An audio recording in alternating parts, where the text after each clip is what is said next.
Hello guys, magluluto tayo guys. Magluluto tayo ng ano tawag niyan? Ano tawag niyan? Yung sinabawang isda.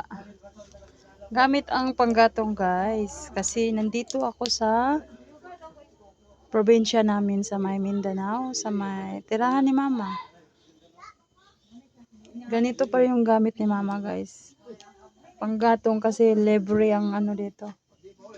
Libre ang kahoy. Napakadami sa paligid namin guys. Tapos yung gasol dito napakamahal. Kaya ano tayo. Pang old ano pa rin tayo guys.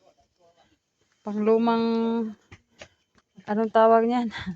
Pang lumang tradisyon. Pang lumang tradisyon ang ating ginagamit. Ang magluluto.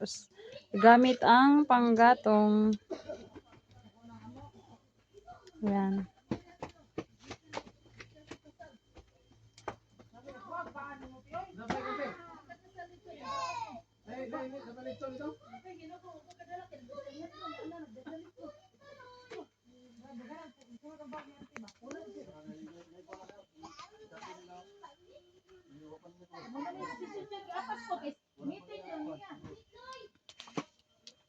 Matagal kasi siya guys, kumulo kasi napakakapal ng kaldero. Ayun. Ang init na yung kamay ko. Ang itsura nito.